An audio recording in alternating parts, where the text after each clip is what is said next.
गुरुर्ब्रह्मा गुरुर्विष्णू गुरुर्देवो महेश्वरा गुरुर्साक्षात् परब्रह्म तस्मै श्री गुरवे नमः. Namaste friends. In this video we will talk about 7th chapter of Bhagavad Gita. In the beginning of Bhagavad Gita, Shri Krishna has explained Jnana and Vijnan. Jnana means knowledge and Vijnan wisdom that we get by direct realization through dhyana or meditation as explained in the previous chapter. Here Shri Krishna says that the seeker cannot get realization unless he knows about the Supreme Reality completely. Therefore, he says that he will explain both Jnana and Vijnana to Arjuna, by knowing which nothing remains unknown. The Apara Prakriti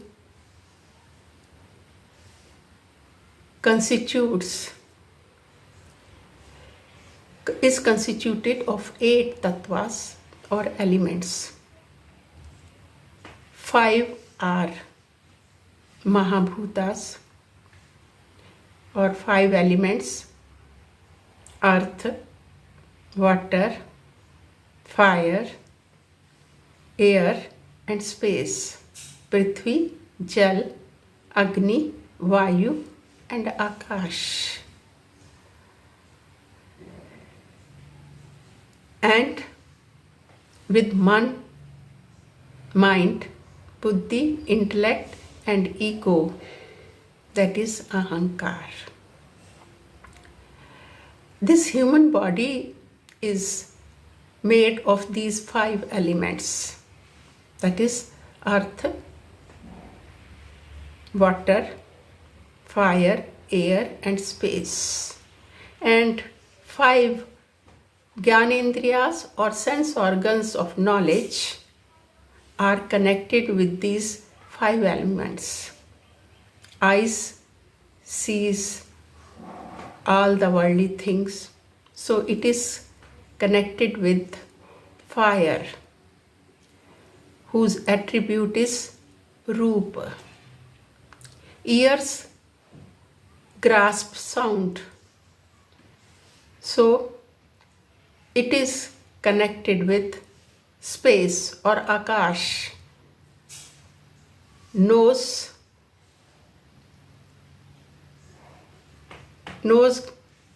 gets scent, and scent is attribute of Gandha, or scent is attribute of Prithvi, earth. Then ras or taste, which is attribute of water, that is obtained by tongue. And tvacha or skin receives touch, which is the attribute of air. These 5 Jnanendriyas or sense organs of knowledge are given to human beings so that we are able to perceive the worldly objects. And that is the reason why these sense organs are always running outside. They don't go inside. Now this Apara Prakriti is Jad, inert or insentient. and all the works are performed by the body only due to presence of Chetan Tattva, consciousness, that is soul. And body appears to be sentient. God has created man as his own image, and our seers, rishis, have declared this fact centuries ago by saying, Yatha pinde tatha brahmande. As in this body, so is in the universe. Therefore, the universe, in which there is variety of things, that is also insentient, and it is also created of these by these 5 elements, and it is also created and supported by supreme consciousness, which is known as para prakriti. And we can say that this whole universe is a drama staged by para prakriti and apara prakriti. Now, this supreme consciousness is all pervading. It is everywhere. So it is called Vibhu. But it is not affected or touched by outer objects or apara prakriti. And so, because it is everywhere, it is fragrance in the earth, it is taste in the water, Shabd in Vedas, light in the sun and the moon, wisdom in the wise, power of the powerful, and all the noble and good thoughts proceed from him.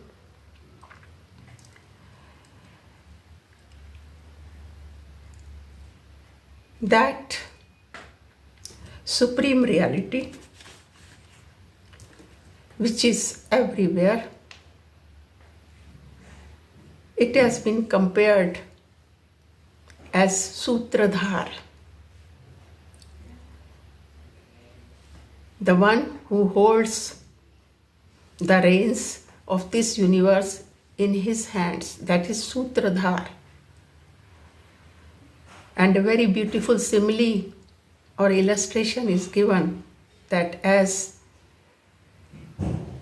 necklace of different gems is made by a thread. If there is no thread, the various kinds of gems cannot be strung and made into a necklace. But many a times we are unable to see that thread. Similarly, there is one consciousness principle in all the beings which we do not perceive. It is invisible, but he is the only sutra thread which is present in all the beings. Here, example of ornaments made of gold can be also given. All the ornaments of gold, different in size, name, or sometimes color also, they are all made of gold and cannot exist without gold. Similarly, all the different beings in this universe, different in size, color, name, are all are strung upon that invisible thread of supreme consciousness. Now, the question arises, if we are same to or non-different from supreme consciousness, then how it is that we are not able to realize our true nature? And it is due to our identification with this physical body. We have forgotten that we are souls, and we have taken this physical body to be everything. That is the reason that we are not able to realize Him. Now, why this delusion or ignorance is in individual self? This delusion or ignorance is caused by three attributes of apara prakriti, and three attributes are sattva, rajas and tamas, three gunas. These three gunas then create desire, ichha and dvesha, repulsion for worldly objects, and they further create dvandvas or opposites. This agitates the mind.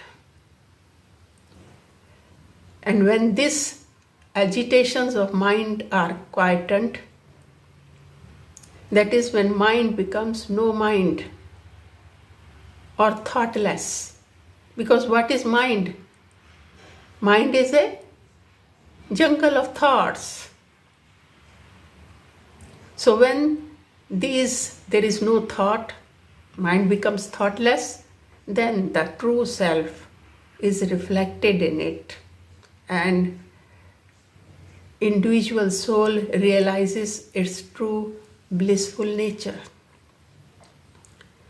Now,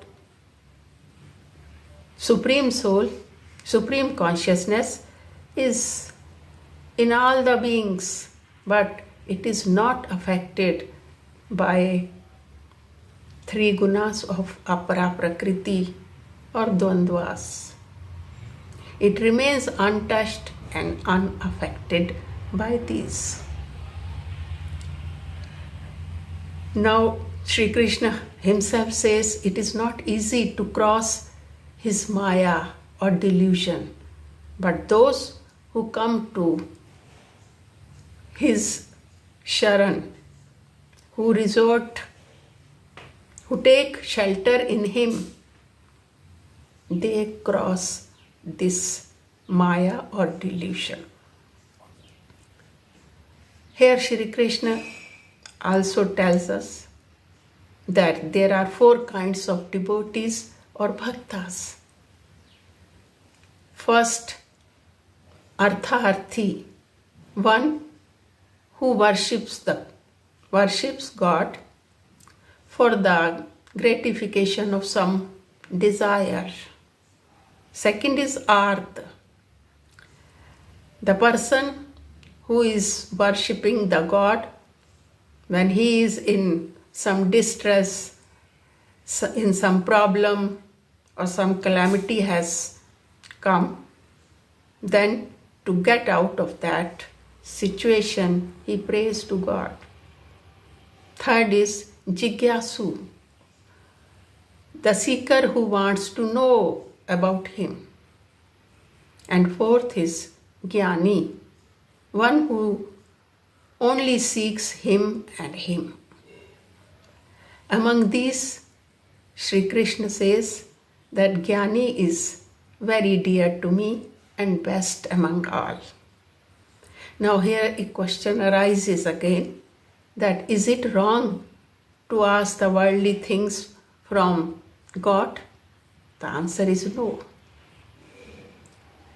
Whenever somebody is in some distress or there is a burning desire to get some desire fulfilled, we do worship him because he is our Father. And as his children, we can ask from him. But as we grow, or these kinds of artharthi or arth devotees grow more, and they also start doing actions without desiring the fruits or perform unselfish act, then slowly they also start on the path which leads to realization of self. In the end, Sri Krishna clarifies one important point, and that is the persons who worship other gods or deities. What is the outcome of such worship? Sri Krishna clarifies here that it is the Supreme Consciousness only who fulfills their desires. And because these devotees or these seekers don't know the reality, therefore, when their desires are fulfilled, they feel happy. But their happiness is short-lived because later on they again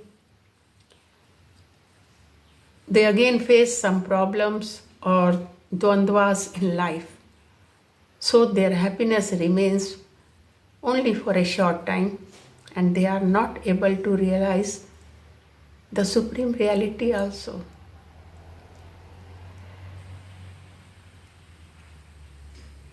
Therefore, those who do not or cannot see the supreme reality behind these gods or goddesses, which we can worship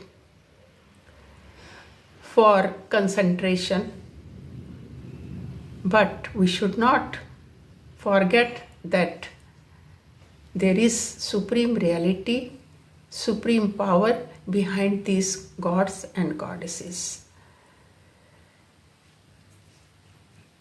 As discussed already also, I want to again stress on the point that thoughts or bhavas are very important.